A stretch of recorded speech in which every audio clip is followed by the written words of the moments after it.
Okay. All right. Well, happy Friday. How's everyone doing? And what have you guys been up to? Turning and burning, trying to. That's good. That's good. You're taking action. Yes, ma'am. Right. Tell me, Melanie, I know you've been on some of these calls before. Are you part of another mentorship where we've met or Yeah, I'm part of Justin's group. okay, that's what I thought. That's what I thought. Yeah. Cool. How's And it going? I How many didn't show up to the women's group earlier because I was going to be on this one. And so I just kind of wanted to, you yeah, know, work on other things while I was just busy earlier. So that's why I wasn't in the women's group earlier. But anyway, gotcha. No worries, no worries. Any offers? What's going on with your stuff? Like how's Privy working out for you? Privy is working out fine. I put in a few verbal offers this week. Nothing was accepted. I had one agent call me on an off market property. And I was really hopeful that that was going to come through, but it turned out to, and it was in Oklahoma City, but Mhm. turned out not to be a deal. And then I put in another verbal on another Dallas property and didn't get anywhere with that one. So I'm just trying to, I mean, I'm kind of starting to look down in Houston, actually, in Mhm. Galveston area. I don't know if you've had any traction down in there or not since they've just come up on the MLS. Yeah, Houston seems like it's a tougher market. I don't know what it is about Houston. Like Dallas, I'm able to find properties where sellers are willing to negotiate and, agree to a price lower than they're asking. And when I go back to them for reductions, it works out, about half the time. But Okay. Houston, I've been trying to submit offers in Houston and same thing. Sellers are just not open to like Right. that much of a reduction, and it's Right. not that much, like maybe 20K, 25K, but they just don't seem to Yeah. want Right. to do that. I don't know, why. Maybe property in Houston is a little more in demand. I don't know, or there's less inventory here, or I don't know what it is, but when I figure out, I'll tell you what it is. Yeah, But for sure. yeah, Yeah. yeah, Yeah. but I'm starting to look here too now that Privy is here and there's on market deals. And I Right. can be your buyer, actually. I'm looking to buy. So I'm actually looking for myself for my Oh, next that's flip or my interesting. next rental. Oh, But I'm not. in the Houston area, is that where you're buying Yep. mostly? Yep. Okay, Yeah. well, that's Just because that's interesting. where I live and it's easier for me. Like Yeah, everything that I own, I do the wholesaling virtually, but anything that I own, I want to be within local for distance sure. at Yeah, for this sure. point. So do you basically, when you buy, do you buy properties that are pretty much like ready to go, or do you want to put money into them? Usually you get better deals with the latter, right? Where you have to do a little bit of rehab. And if Mhm. you've heard of like the Burr strategy, right? That's kind of Yeah, that's how what I you was doing with my rentals till the Mhm. interest rates went Through the ceiling. skyrocketed. Yeah, exactly. Mhm. So because that's the whole idea, you buy it cheaper, you put money in, rehab it, and then hopefully it appraises for a lot more than you have in it. And then that way you can refinance, pull your money out, and move on to the Right. next project. That was the plan. But again, with the interest rates being as high as they are, when you pull out, firstly, the houses are not appraising for that much Right. higher. It's harder to get like all your money out. But then even when you do refinance, the monthly payments are too high, where then the Right. properties don't cash flow, Right. right? So Yeah, and I mean, how are you seeing that as because like up in Dallas, the rental rates are just going through the ceiling. yeah, Like I don't even know how people are even finding rent houses anymore because they're building apartments at alarming rates. yeah. And those are right. The rentals on apartments are going so high. I mean, it's like I can't even imagine trying to buy and hold a property right now just because the interest rates are so high. And like you said, it would be really hard to get a cash flowing property. But then again, is it really that hard? Because The like rents. The Yeah. rents are going up so That's high. a good thing. The rents going up is a good thing for an investor, right? Because Right. then there is a better chance of cash flowing. The Mhm. problem is the rents haven't gone up as fast as the interest rates. But Right. had not, I should say, like till about December, January, the rents were kind of flat, were even trending a little down. But what I've seen lately is that the rents have started going back up again. Right. Maybe again, not as much to combat the additional payments, Right. just or the increase in your monthly payments. But even then, it's good to see that at least the rents are going up. I worry about those multifamilies though, because they're projecting that there's going to be that much more of a demand for multifamily, but then what they're saying is the number of households is shrinking because Right. people are now like maybe getting into roommate situations or staying with family members or whatever. So the total number of households that are renting or even buying is going down because of that, right? Right. So we'll wait and see because it's not as bad as 2007, 2008, where the new construction was like they overestimated and then there was all this inventory. Right. Builders are being more careful this time around, but we may still see, we're definitely going to see more inventory, whether that's new construction or houses on the market. What we're seeing right now, though, March, like April, since March onwards, is just your normal cycle of it being a peak time for the real estate market with people moving right over the summertime. Right. So that's why what I'm seeing is a little bit of an upsurge in investor activity and buyer activity. So that's good to see, but it's going to be a few months. And then in the fall, we're going to be back. The prices are going to start dropping again. Okay. Yeah. That makes sense to me too, because that's exactly what I'm seeing. Yeah. Yeah, so I'm just going to keep plugging away, probably more in Dallas County, in Tarrant County, I guess, than Collin County. Collin County is just so outrageous. I mean, it's insane up here because I Yeah. live in Collin County and it's crazy. Like you You can't. you live in the Dallas area? Yeah, I live in McKinney, so I McKinney. live in Collin County. Yeah, and Cool. it's Okay, let's make crazy. a note of that because then you're local. Yeah, yeah, I'm What I local. was going to ask you was when you say you've submitted verbal offers, is this Right, the agent with the listing agent, right? right. Uh-huh. Right. And then are they willing to represent you? Like, do you have Yes. a Yeah. conversation? So they Yeah. are. Yeah. Oh, So, so the reason is why does it, because I don't do verbal offers. I actually write up the offer and I send it because then mm, the agent has to present it to the seller. And when right, you have it in writing, it's almost taken more seriously than a verbal offer. right. It's not So, always is. So I would right. encourage you to write it up and send it. Like send, why are you Right. stopping at the verbal stage? Right. Well, what I do is I send it basically in text form and then they usually present that to the buyer or to the seller, I'm sorry, and ask, basically they will present it and just see where it falls. And Gotcha. what's been happening lately is they're just taking higher offers, you Okay. know. Okay. And So it's in writing, but it's not an official like it's not, contract. it's But basically I just talk to the agent and I say, if you're willing to represent me, I would like to present this offer. And if it's something that your seller will accept, then please go ahead and write it up and submit it. got But it but if it's not going to get accepted, then I don't want you to have to do the work, for you know. sure. For sure. Yeah. As long as they're presenting it to the seller, Yeah. you Yeah, did they put present your it. terms in writing in the text message. Right. How much lower are you going? Like just as an example, like one of like 20K, 30K, like how Yeah, much lower? I've been right at 20, 30K below ask, usually, Mhm. um, right around there about Gotcha. that.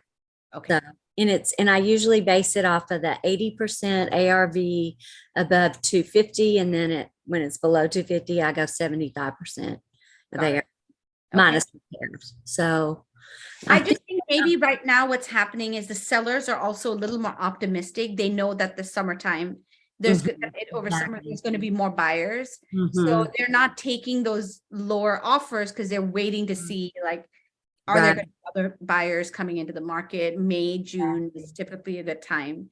Exactly. So maybe, so I think we might see some of that, which may not work in our favor, right? Because sellers Right. are not going to be as motivated to take the Mhm. lower offers, Mhm. unless they have a real need, right? Like there's always those that are either moving or have Right. some sort of, foreclosure, whatever, some sort of situation that they need to get out of. So, Right. Right. So I had this one situation come up in Oklahoma City where I believe that it was actually a wholesaler that was listing the property. He was having an open house for it.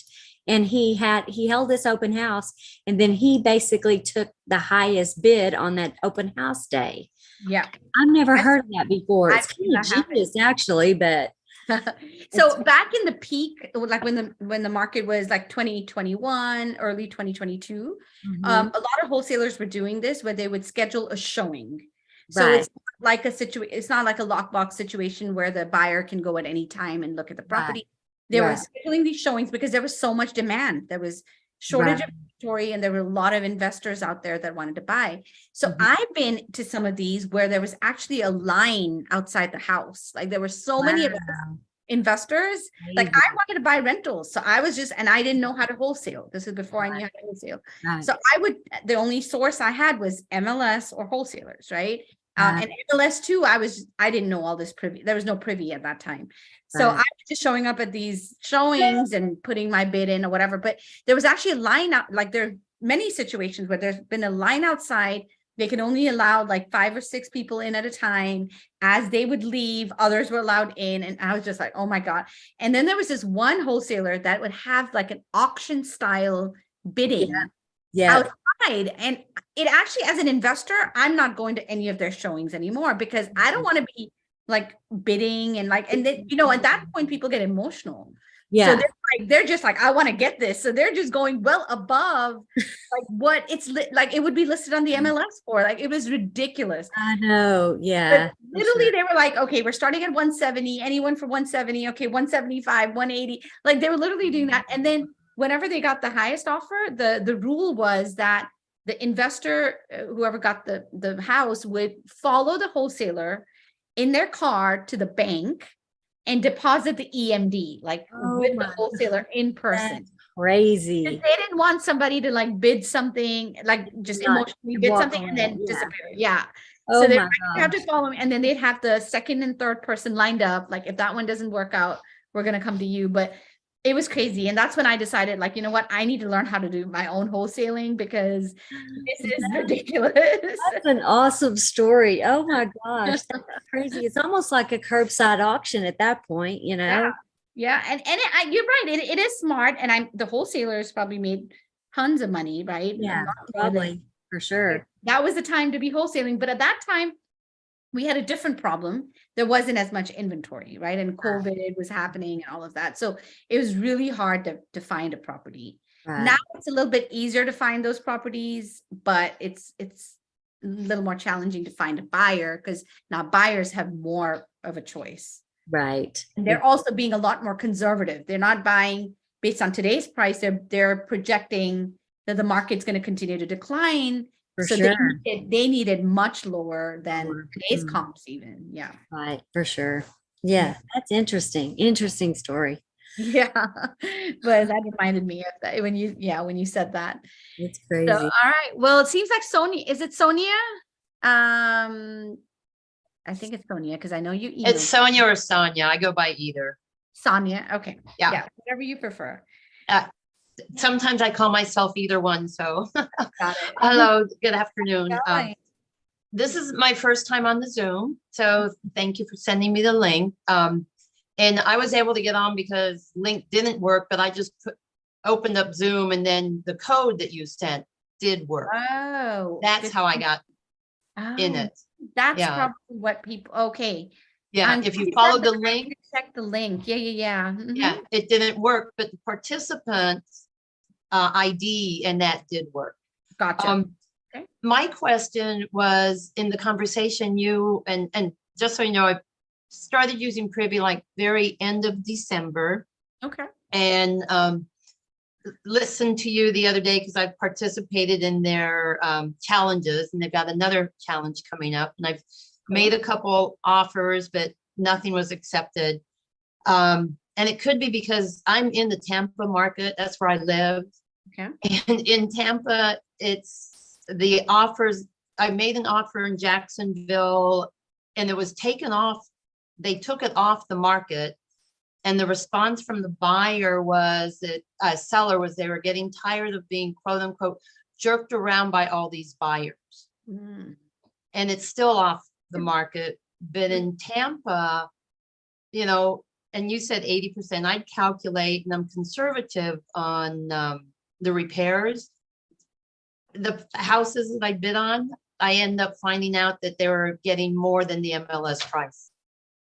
Really? So yeah, in Tampa, that's still happening. That's so The last one was in actually St. Petersburg.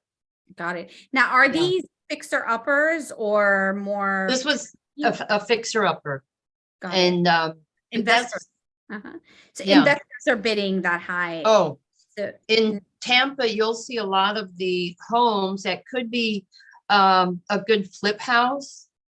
It'll tell you that you have to, no virtual bids. You have to physically, you and or the agent see the property for the bid to be accepted. I've seen Yeah. that happen in Dallas, and I think that's partly because they know there's a lot of these virtual investors or even wholesalers that put a bid in, they'll get into contract and then they'll cancel. So they want to make Yeah. sure that, we've had that happen and in Dallas as well. But yeah, this, I guess it's still a very hot market in Well, yeah, Tampa. Florida is. Yeah. The reason I raised my hand was the question I had was when you were asking Melanie about her text message offers and this and that.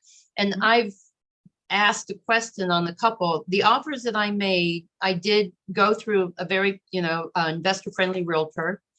They did the whole offer. I had my proof of funds, put out what I was going to offer as an EMD. But I've raised the question on a couple sites. Do you do the full contract, get the realtor involved on every offer because you hate to waste their time? Or should you call and at least just get an idea from the listing agent? Will it be an acceptable offer? I guess that's where I'm asking the question. Do you always go through the full contract? Or sometimes just a text message coming or email directed through the realtor that you're going to work with? Okay. Yeah. So I think maybe what I'll do is just walk through my process. Now, the way I do it is just one way to do it. I know there's a lot of other ways, and I'll allude to some of those as I talk through my process.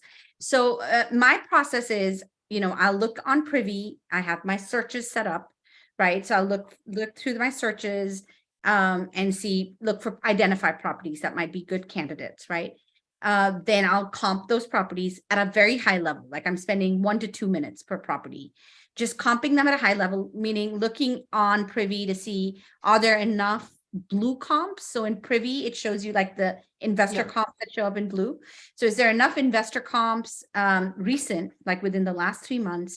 So Privy now has like where you can set like the settings to look at comps, like within a certain like time frame. Like in the past, it used to show everything. Now you can actually filter beds, baths, square footage, year built, all that stuff. You can set it up. So I set it up to just at least look at recent comps within the last 3 months, and plus or minus 15% of square footage.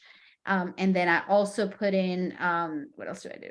What am I saying? Oh, year built, like maybe 20 years up or down, right? So I don't want to like look at something that's way newer or much older than ours. So I'll put those in. I'll look for comps. I'll look for enough blue comps. And what I'm looking at initially is just to say, are there enough blue comps that are maybe about twice the price of this home, especially if this one's fixer upper, right?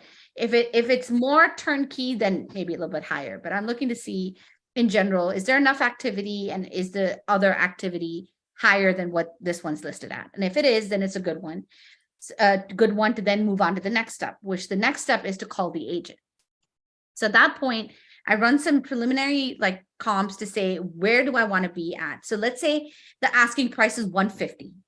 Okay. And the comps are showing me ARV as 250, right? Or that other houses that have been sold in that range. I don't know exact ARV yet because I won't go into that like detailed comping, but I'll be like, okay, other houses are being sold at 250. Then I'll do the 80% or the 75% rule, depending on whether this is a flip or buy and hold. For buy and hold, we can be closer to 80, right? For fixer uppers, you want to be more at 70. Based on the price point too, like if it's Yeah. above 250K, then you can go a little bit higher, like 80% of ARV. But if it's a lower price property, you probably want to be at 70 to 75%.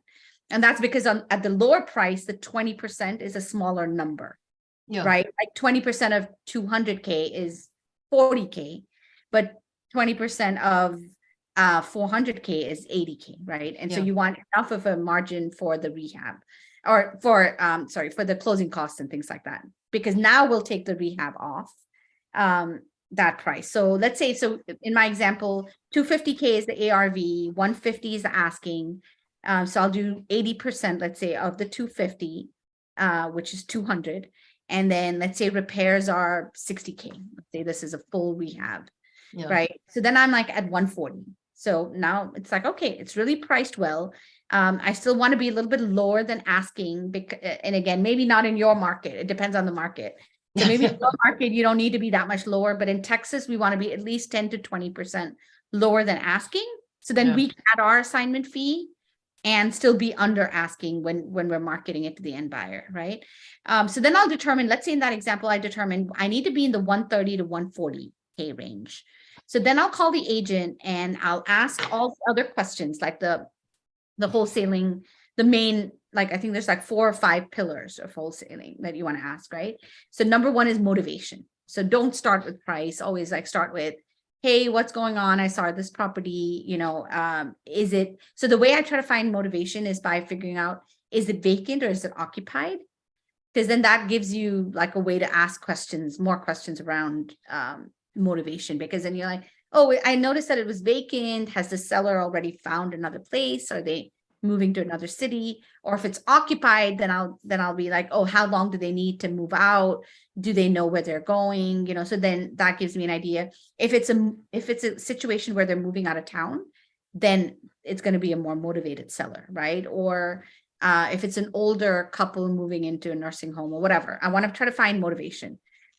Motivation is one. Second is timeline, which kind of you get that answered with that same line of questioning, right? Like how soon do they want to close? So again, motivation, it tells you more about motivation. And then it's condition, right? A condition of the property. So you want to find out the majors. Like usually I want to know, I'll usually ask the agent, like, is there a cost of rehab? Like, have you or the seller determined what the cost would be to renovate this property? Because I'm going to do my own numbers, but I also want to know from the agent, like what their number is.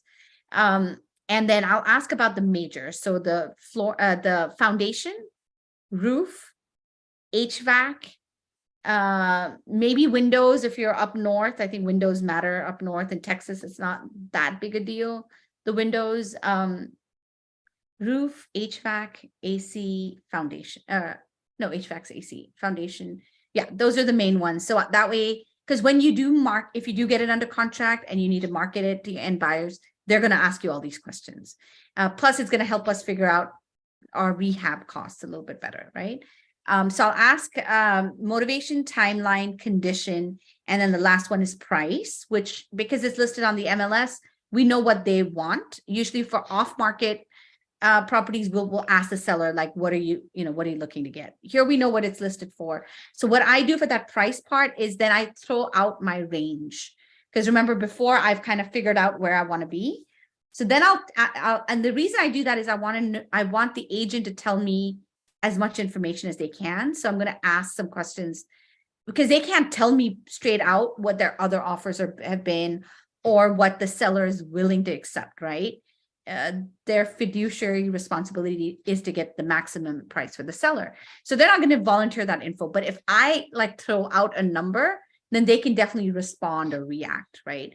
So at that point, they can tell me, like if I say, okay, so in that example, if I say, looking at the condition of the property and the other comps in that area, I'm in the 130 to 140K range, right? And then I'll just shut up after that to see how they react, right? And now they might react and say, oh, we've already gotten multiple offers at full price, like in your market, right?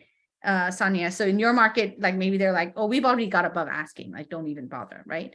Then I'm thinking, okay, you know what? I need to be above 140. Or they might say, you know what, maybe if you can be at the higher end of your range, I think the seller might accept. Or they might say it as submit your offer and I'll present it to the seller. That means that they think that you have a good shot at getting the offer accepted.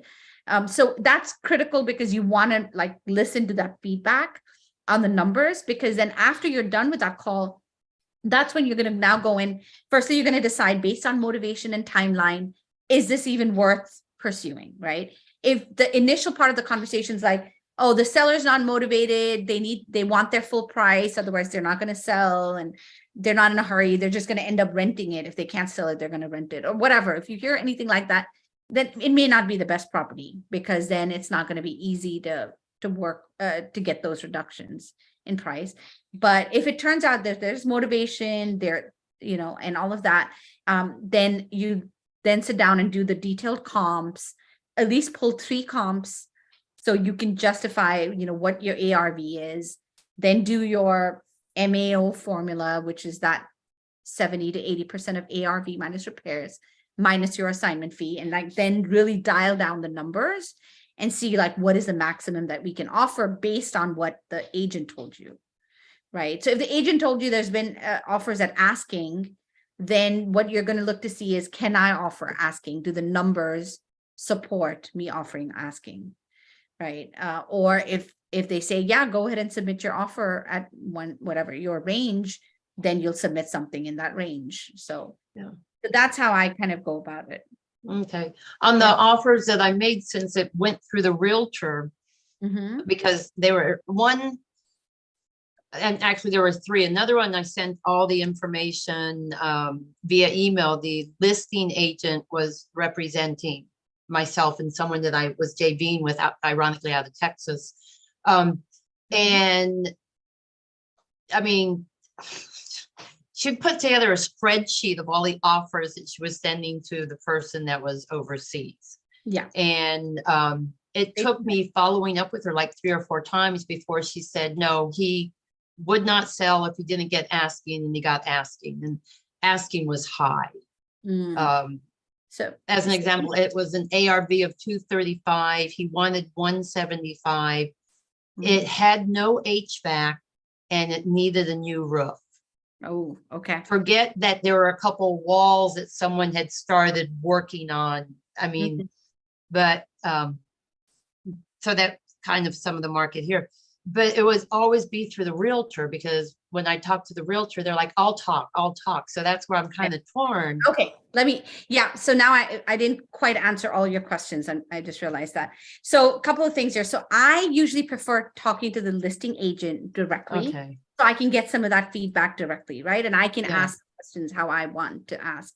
And I also, one of the first things I ask them is if they can represent me. Okay. So instead of going through a buyer's agent, another agent, now you've got another person in the middle. If that listing agent can represent you, they're going to be so much more motivated to make the deal happen. They're getting both sides of the commission. So that's really I think the secret sauce, if you will, for the deals that have worked out for me, is where the agents worked double hard to like make the deal happen, whether that's getting a further reduction from the seller or whatever it was, or explaining to the seller why the offers, why they need to accept our offer, right? So they're on your side then at that point, and then they'll write up the contracts and do everything like that. I think that's what Melanie was saying, is she's right, Melanie? Those are the listing agents, or is this your buyer's agent that's submitting your offers for you? It's the listing agent, because whenever they work on my behalf, they're getting paid double side of it usually. Exactly. And they're going to get their 3% from my side, and they're going to get their 3% from the seller side as well. So believe me, that does matter. And they want to fight, to get your offer accepted. For sure. Absolutely. Every single one of mine that I've had sold, I mean, every single one of them is that way. Yeah. So, yeah.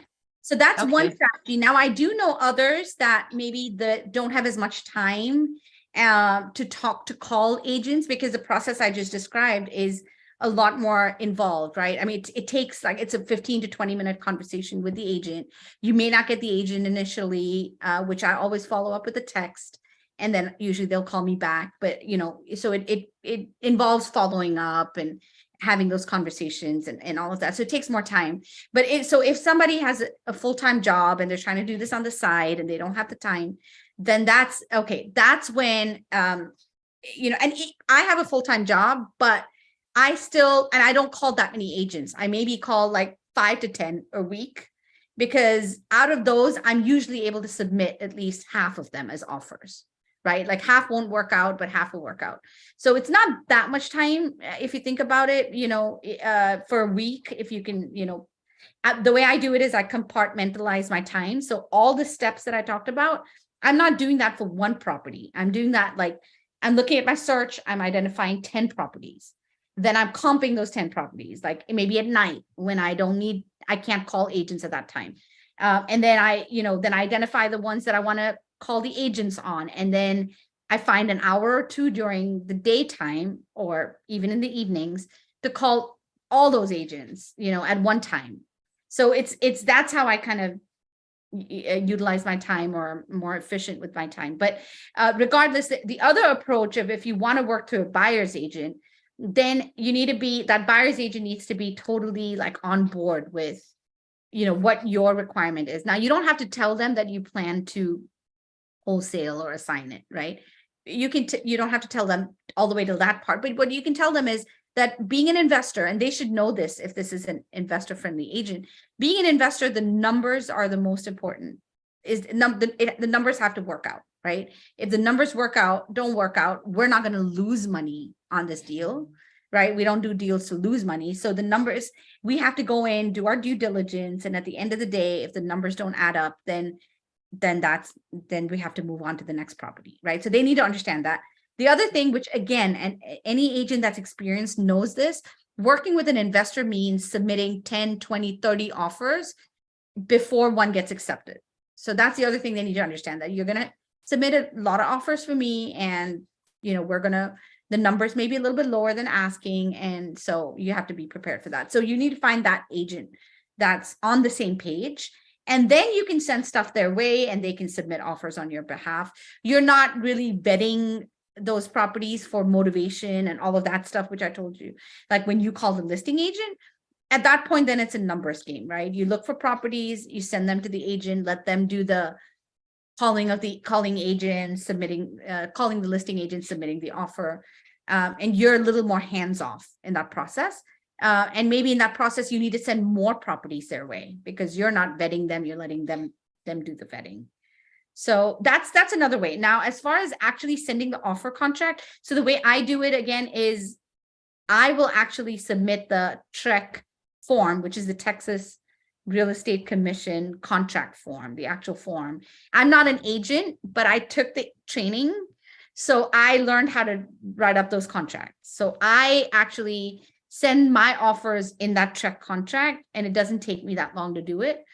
At this point, I've trained my VA how to do it, and I've automated some of it. So it's a lot easier. But initially, it would take me 5 or 10 minutes to fill out the actual contract, and I would email that to the listing agent. Because then I just feel like at that point, in fact, at that point, it was even just like, if you submit that contract, like the next step could literally be that you're under contract the same day or the next day.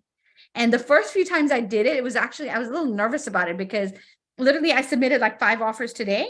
And the next day I got a call from an agent and said, we're under contract. I just sent you the signed contract. And I was like, okay, now what do I do? Because I hadn't quite thought it that far. Like initially, like for my first few deals, I was like, oh crap. Okay, now what do I need to do? Okay, let me send this a title. I need to send EMD. I need to find a buyer. Like it was literally like, I didn't expect it to happen that fast, right? So with that, when you send an offer that way with a contract, just be ready that it could be accepted. You had already worked out with the listing agent that your offer was going to come with in the form, I guess you would say, in a formal contract form. Yeah, that they were going to represent you. Yeah, exactly. So yeah, when I asked that question about whether they can represent me or not, if they're representing me, then it's not going as a formal contract. It's going Yeah. like what Melanie said, as a text or an email with my terms, right? The Yeah. offer price, the EMD, the inspection period. I've got that template that I use to send those types of offers. And then the agent's typing up the offer. They'll send you the offer to sign via Yeah. document and all that, right? But now if they can't represent me, then yeah, that's what I tell them, that, okay, you know what, I'm going to look over my numbers and most likely submit an offer. And then the next they hear from me is that email with the official contract. So then you're not using an agent at all. No, And that's what I'm saying. I don't use a buyer's agent. Okay. I wouldn't recommend this for everybody because, you Yeah. know, you have to know how to fill out the form and do it that way. So I would then say, but 9 out of 10 times, at least in Texas, the agent is able to represent me. Like I don't come across a In lot of, Florida, they can. they can, right? They Okay. can. So then then just work through them, let them do Yeah. the work. Okay. But I've actually started, Privy has a new second challenge coming up. And I started also looking into Atlanta Nice. because I've got some people that say they, interested in Atlanta and this and that. And I thought, okay, that might also be good. So now I just have to figure out the Georgia, if there are any specific Georgia rules and regulations that I have to make sure I follow. Yeah, if Florida is that hot, then I would maybe split my time between. That's kind of what I'm doing. And yeah, Florida, it's one property came on. I told the realtor and she goes, oh, you've got a good eye. And I'm not kidding you. It went on. I was at the doctor's appointment at 10 in the morning. The realtor could not go with me that afternoon. And you had to be there in person to submit a bid. The listing agent couldn't see it that afternoon. All bids closed at 7:30 that night. Oh man. I was like, okay. It sounds like Yeah. 2001. In the price range that I'm trying to get in at. Yeah. That's the other thing. Yeah. If it's a lower price point, there's more competition. Yeah. But so it's more competition to get the property, but then you also have more buyers that you could, sell to. So yeah. Yeah. So, cool. Okay. Thank you. You're welcome. Diana, long time no see. How are you? Oh, you're still on mute. Am I? No. Now you're good. Oh, okay. Hi. Yeah, I've been working hard. I was on the last challenge, by the way. The privy. Yeah. Nice. And so I got a house under contract. I sent the EMD and then I couldn't find a buyer. I had a small buyer's list, but my question to you is, right now I have somebody who gave me their buy box and I had a form to fill out. So I knew a lot of questions to ask. So pretty confident that I know what she wants, although of course for the price she wants it, sorry, my plug fell out. Do you run things by your buyers before you get it under contract? Or, I know they say get it under contract and then, but how about if you're not really sure if this is, then do you end up with it under contract and then they don't want it. And so then you have to be hustling again, to find buyers. This is a question I've been wondering about. Yeah. So if it depends on the relationship you have with the buyers, right? If you trust the buyer and you've worked with them before and they're not going to go behind your back, right? That's the biggest risk, especially with an on-market property, right? Because if you share the info and you give them the address and everything, what's to say that they can't just call the agent and get it locked up, right? And offer maybe a little bit more than what you did. That's the reason you want to get it locked up first. Okay. But having said that, I do have some buyers. I have some agents actually that I've worked with that have brought buyers to me that I do run properties by, or other wholesalers that I've got a good working relationship with, where I might just ask them, hey, this is a property that I'm about to get under contract. I won't share all of this till the agent actually says that yes, it's going to work and we're going to write up the contract. So we're like a day or two away, right, from getting it under contract. Because at that point, for another buyer to come in because I'm so far ahead in the process where we're almost going to get it under contract that for another buyer to come in and like start over, it's going to take them a few days to even get to where I'm at. So then I'm Right. not so worried, right? So then I'll run it by them. I'll give them the info. If I were you and if you're super worried, then don't give out the actual address. Just give them like the street name and the city and zip, so they kind of have an idea, and the numbers at a high level. I mean, that was the other thing. So I had quite a few agents who, well, some of them were flippers themselves, but some said, oh yeah, I have 3 investors that really might want that property. So I got pretty excited. He was the only one that actually went to see the house. And then after that, I kept, so, has there been any activity, or, can you tell me if they want it or not? And, oh, well, I sent out the videos and I'm still waiting to hear. And then he never called me back again. I thought he could have gone in. I mean, I had it under contract, but he knew, I think I told him how much time I had left. And so he knew once, if I didn't get a seller, then he could go in and get it and make the sale himself. So how is that working with an agent? Like the agents I spoke to that said they had investors, they never offered the investor's name, the buyer's name. No, they do not. So first things first, congratulations on getting a property under contract. Okay, that's a huge win, because a lot of this is learning. Like the first few deals you're going to learn, and the further along you get in the process, the more you're going to learn, right? Because everything else is just what is hearsay, like, or you're hearing it secondhand, other people, oh, you're supposed to do it this way. But till you're actually in it, like you don't really experience what it's like, right? And so so congratulations for getting to that point where now Fun. Yeah, it was good. what it feels like. And it is actually, you have to have the stomach for it, because it's not easy. Like it's like a roller coaster ride, and you have a short period of time to find buyers, and you're like, oh, what do I do next? Like, do I back out? Like, do I cancel? Do I ask for a reduction?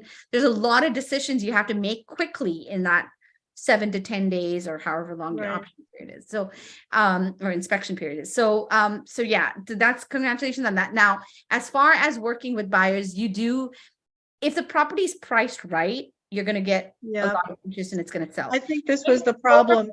If it's overpriced, you can try to market it all you want. You can call 100 investors. If the price isn't right, they're not going to buy it. So, this one was going for 120. We got it for 95. But so we thought the ARV was like 185. So we thought we were doing pretty well. But then as we really dug deeper and talked to a lot of the flippers, they said, oh, we get houses for 60,000, 50,000, So like even trying to sell it for 99 or 105, they didn't want it at all. So I think that's a really important thing to see. What did a lot of houses sell for? What did the investors buy them at? Because the flippers, one gal had bought a house like 2 blocks away, but she had just bought that house and she was going to be flipping it. She might've been a good prospect, but once again, they were buying these houses in these very bad neighborhoods for very, very cheap. But this guy was an investor, and it was a rental for him. And so he wanted to get more money. And the agent said, oh, I know I can sell this for listing price to a young couple, but it was old. It was not really falling apart. But anyway, I don't know. There are a lot of aspects to really looking at what the price needs to be. And the guy wasn't going to come down to $60,000, Did you ask? Oh yeah. We tried to get it lower, but the agent was hemming and hawing over coming down. First he said, no, 110, it has to be 110. And we got it down to 95, which we thought we were doing pretty well. Yeah. But it didn't work. It seemed like it, right? And if they're asking was 120 or 95, maybe you could sell it for 99. But again, depends on the neighborhood, depends on the comps. Yeah, it was a very high crime rate. Yeah. But it was like in Privy, it was the highest number of the flipping rate, in Indy. It was in Indy. So I think I'm just looking at different neighborhoods in Indy, because I have started, building up a buyer's list there. So awesome. But the guy I listened to today, Uncle Lanza, Vincent Lanza from Pace's group. So I was listening to something they had on yesterday, and I mean, they made a very good point. Really talk to, like you're saying, 2 or 3 buyers. Mhm. And then you find out what their buy box is. And then you pull, even if you're pulling a list, doing some other kind of list on a different, like PropStream or something, you pull the list according to what they want instead of, which I've been doing it that way. About that. So I wouldn't say that's my strategy. I don't do that actually. I've heard other people do it and it works for them. That's why I was like, there's so many different ways to do this. Yeah. Can look at like get a few good buyers and then find properties for them. Right. I actually had wholesalers trying to find me properties because I do buy rentals and flips. Yeah. But it's just it's harder to find a property to fit one person's buy box or one Yes. or couple buyers buy box. It's easier to just find a property and then find multiple buyers because then your buyer pool. I mean, it's all, yeah, again, either strategy can work. It's not easy. Neither one is easy. Right. Numbers are going to make a difference. Yeah. So that's, but the number one thing is to start building your buyer database, Yes. which you only can start that really after you have at least a property. Right. Because, and you can start it even before, like you can go in Privy if you know you're looking for property in a certain area, you can start looking at cash buyers, right? Other properties, look for cash buyers, skip trace their numbers or go to open corporates to find the number. Like you can start building that, go into Facebook groups, look for buyers there. So you can start building that and you should be building your buyers list at the same time that you're looking for properties. So definitely that because it'll go a long way. Rather than I didn't have buyers on that first deal, which accepted, and I'm like, oh crap, now what? And then I like hustle and find, people on Facebook or whatever. So yeah, it's a good idea to look. But the other thing I'll just say, Diana, is like it's not like every property you're going to get under contract, you're going to be able to dispo, right? Right. You've done 1, so it's 0 out of 1, that's fine. But when you get to 10, your chances are a lot more. So that's where it's like, just keep doing it. It's a numbers game. You've probably heard this. A lot of people say it's a numbers game. The more offers you get in, the more are going to get accepted. And the more contracts you get, the more you're going to be able to dispo. Better chance. And the more, the calls that I get on with people who are doing it a lot, they always say, I have buyers here, I have buyers there. So I took a few names yesterday, the ones who have buyers and they're looking for, someone to look for the deals. Cause I think I enjoy the acquisition part, the hunt for the house, Yeah, me too. So I don't enjoy the dispo part. So and this is the other thing I'll say is like, if you have to partner with another wholesaler who's legit. Now, let me tell you, there's a lot of wholesalers out there that will say they have buyers, but they don't really, or the buyers are not, that great. So, or that are not like pulling the trigger or whatever, right? So again, it takes a few times of working with them on deals to really know who are the good ones that have legitimate buyers. So I've figured out a few of those, and I dispo a lot of properties through them, and I don't mind doing that because they have good buyers, and their buyers will pay more than other buyers. So I don't mind giving them a fee because I my fee that I'm looking to make. Yeah.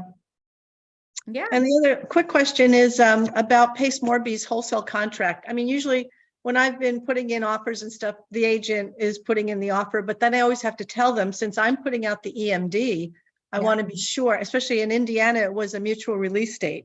So I had to make sure that the agent I could have added an addendum, but he put it right on the contract that no matter what, for whatever reason, within the option period, that I would be able to get my EMD back, which I did.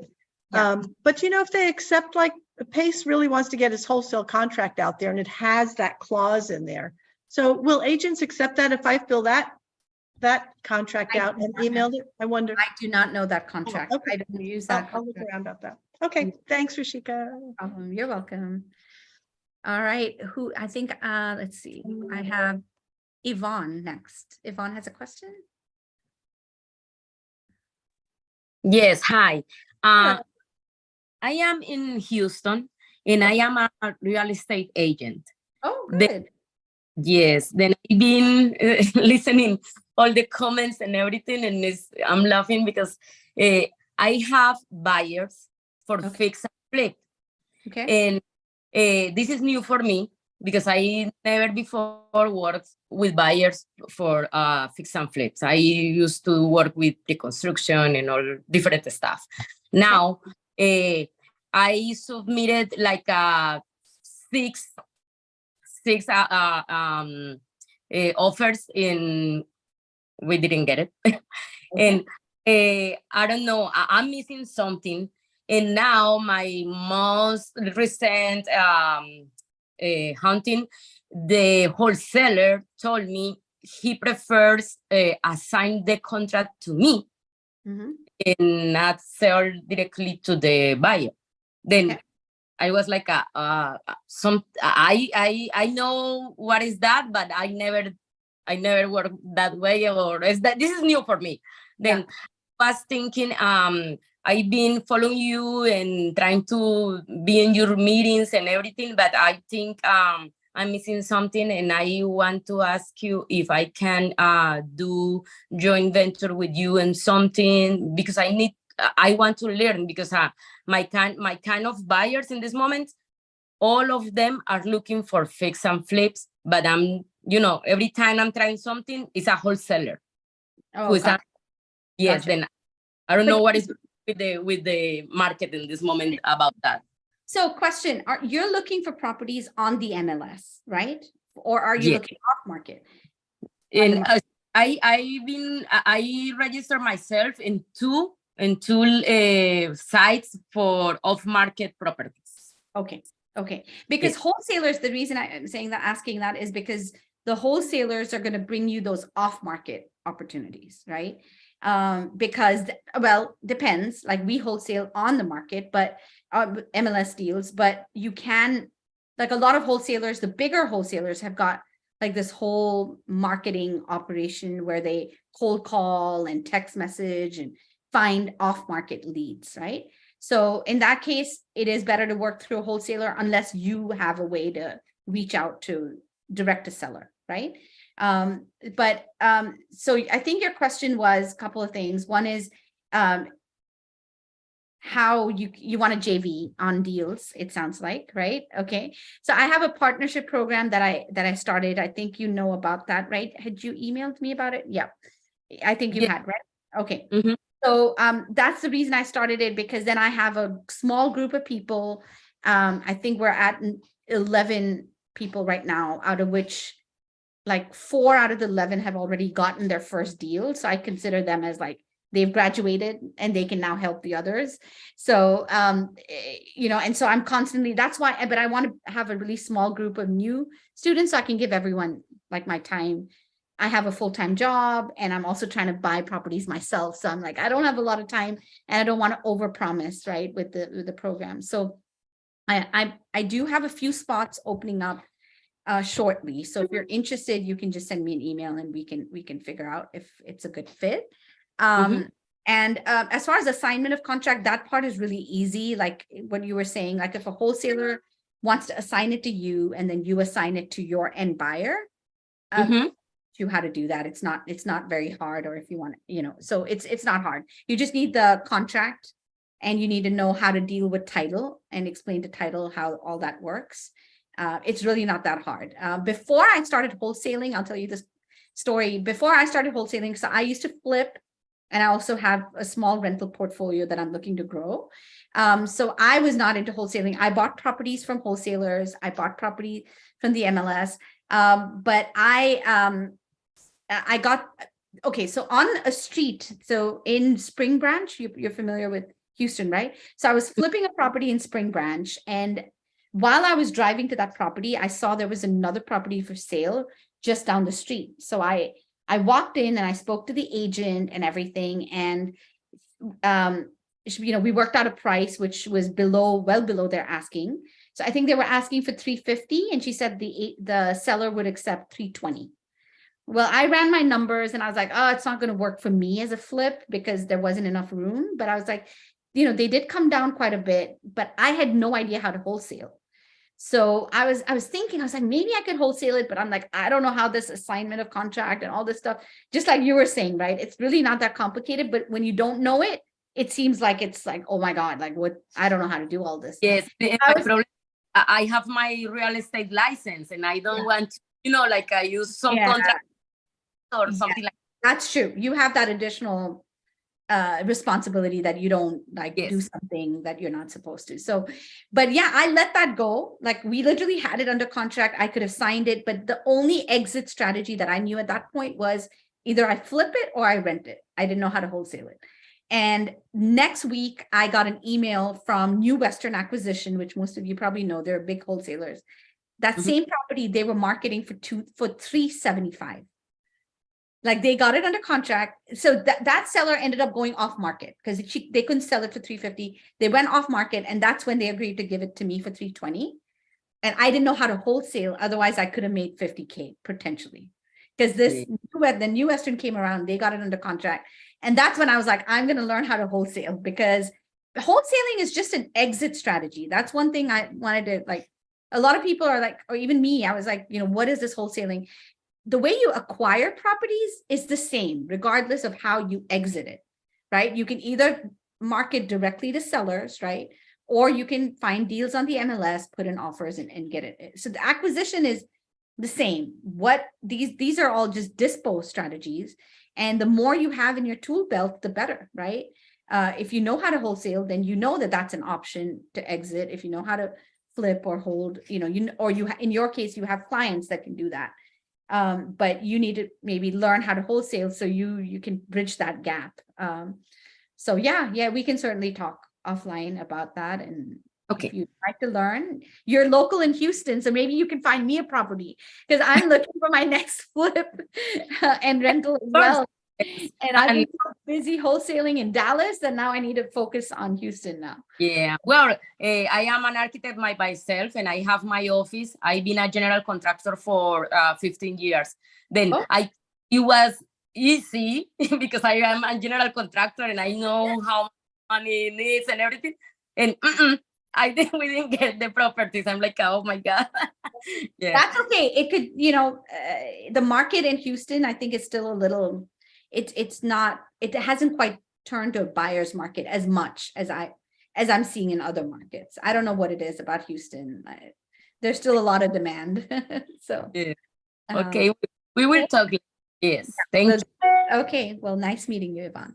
Nice meeting you too. Okay, I know we're over our time, but I think there was one more question, so I want to try to get to that. Now I don't know how to. I know I've said your name before. Is it Lourdes or Lourdes? Lourdes. Lourdes. Hey, Lourdes. Hi, Ruchika. Yeah. And my apologies because I jumped on really late. I was delayed and then I couldn't, something was wrong with the link. But I finally figured out after numerous attempts and the help of a friend. It was it was my fault. I think that or our fault, whoever. Okay. The link didn't work. So okay. Well, I don't know if any of my questions, if you've already covered them, so I apologize in advance. But one of the questions I had was when you're making your offers, and obviously I understand that you have your buyers database already. You have a relationship with your buyers. I apologize for the dog in the back. Are you always paying? I'm sorry. Do you always get it under contract first and then submit it to them, or do you have a relationship with them where you have them look at your properties? If they're interested, then you get it under contract, and if not, would you even recommend that?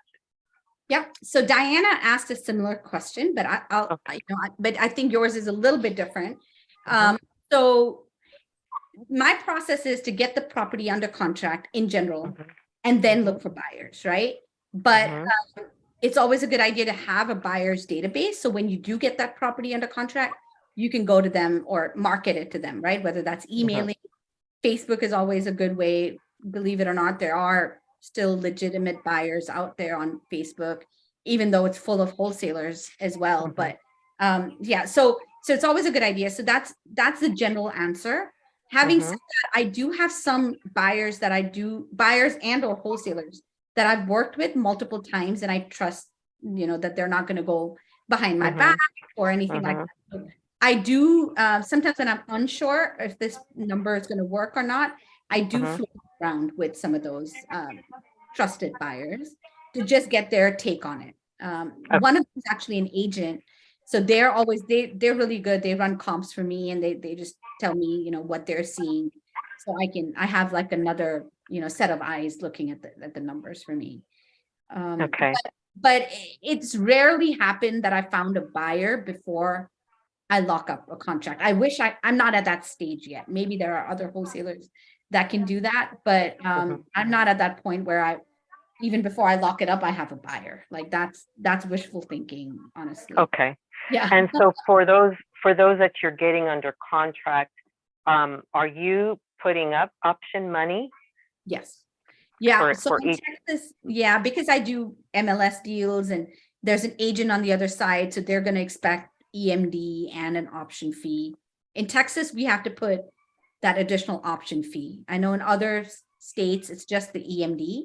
Right. Here, usually, I mean, we could put $0 for option fee, but your offer is not going to get accepted because the listing agent's going to then not take you seriously, right? Right.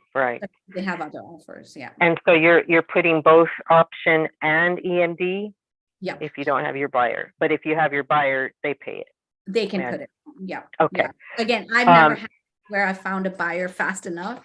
And maybe Yeah. that's the goal. I need to make that my goal to find a buyer before the EMD is due. But Yeah. I end up just putting in the EMD and not. Yeah, that's what I've been trying to do. And also, do you have boots on the ground and have the property, you know, and reviewed before you find your buyer, or do you rely on the buyer to go out and take a look at it and do the due diligence? How do you handle that? Okay, so a little bit of both. So we were talking earlier about how some agents are now wanting you to see the property before you put in an offer, right? So in those cases is when I use the boots on the ground.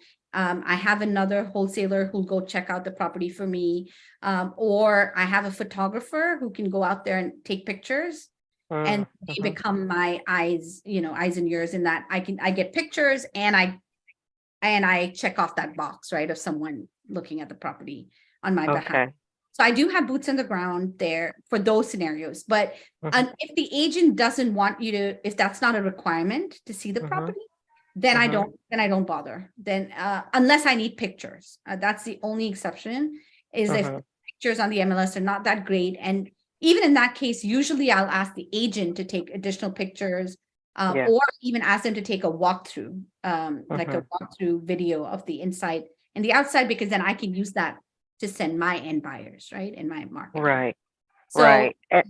yeah. So in the scenario where they don't need me to look at the property, then I use feedback from the buyers as input. I don't send a person. Okay. You mentioned you sometimes use a photographer.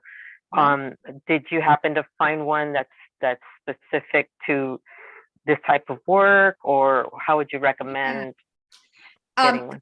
There's tons of photographers. So if you just put a post on a Facebook group, I'm sure you'll get a bunch. But the way I found it was just through another realtor that I work with.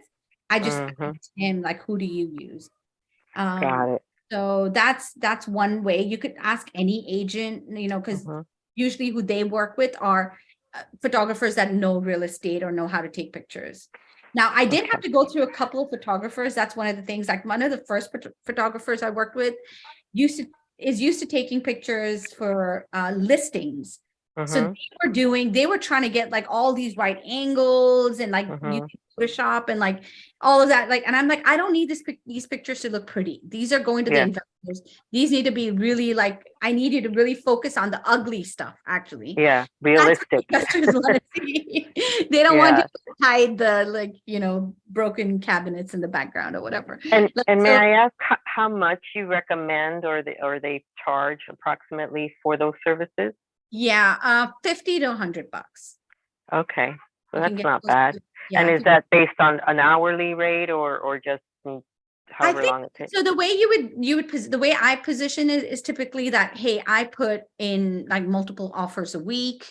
and I might have multiple properties in a month that I need you to go do this for, and you just work out a deal like that. Like when they know it's not a one-time thing, like, you know, maybe something you need more often, they'll usually work out something. And then you can tell them, you know, you don't need to spend time editing the pictures or anything. I just need you to go take 2 pictures of every room at least. And if they can, then do that just on their phone, do a walkthrough video. That Okay. goes a long way with buyers. So just explain your requirements that, you know, you may use their services more often.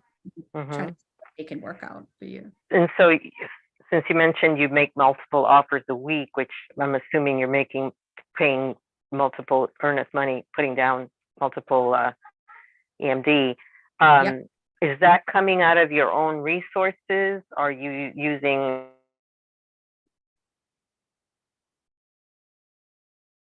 Lourdes, I think we lost you.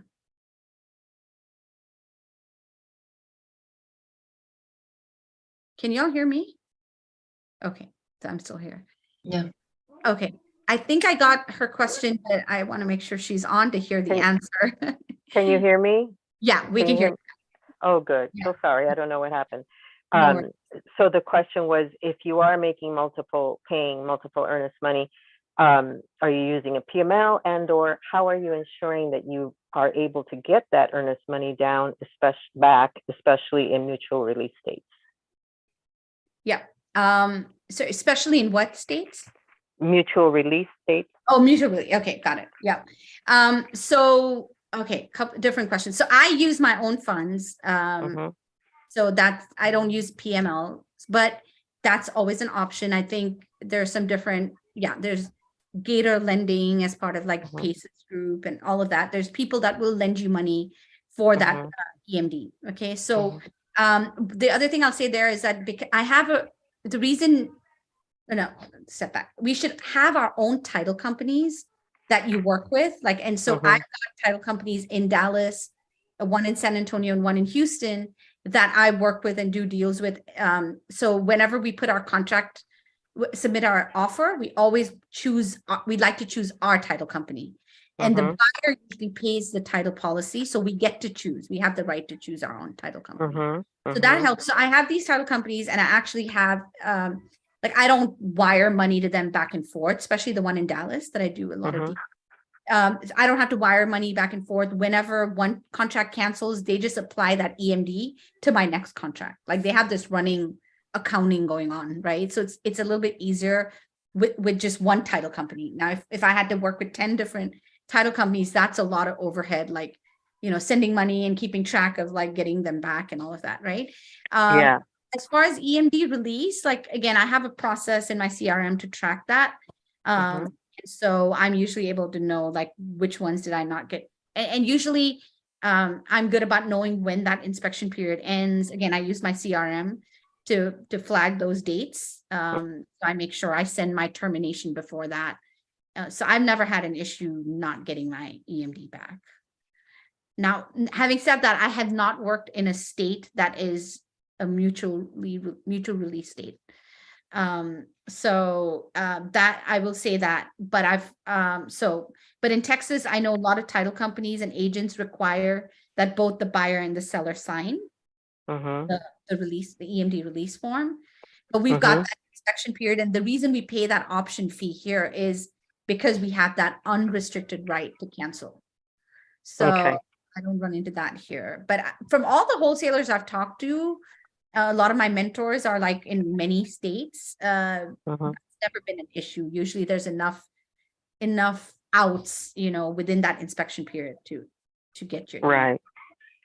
Okay, perfect. Thank you so much, Ruchika. And I did send you another email if you could take a look at that. I appreciate it. Thanks. We'll do. And Sonia, to answer to your question about my CRM, it is, I use Pipedrive right now. Pipedrive is the one. I didn't put a lot of thought into it, honestly. I did look at Podio. I know a lot of people use that. It just seemed like there was a lot of setup and configuration and stuff like that there, because it's the advantage of Podio is it is a blank screen, and you can, blank sheet, and you can build whatever you want. But the negative is also that you have to build what you want, right? Like you have to go in and figure out. So one of the VAs who worked for me recommended Pipe Drive, and I liked it. I mean, I started using it and I like it now. So it seems to serve. Thank you. Yeah, you're welcome. Ruchika, did you say pipe like in pipeline? Yeah, Pipe Drive. Okay, thank you. Cool. All right, ladies, we are over our time. It's happy hour time here in Texas. So I better go get my drink. I'm kidding. But y'all have a great weekend and hopefully I'll see you guys soon, maybe on the next one. Thank you. Thank you Thank so you so much. very much. Have a Bye, great guys. weekend. Thank you.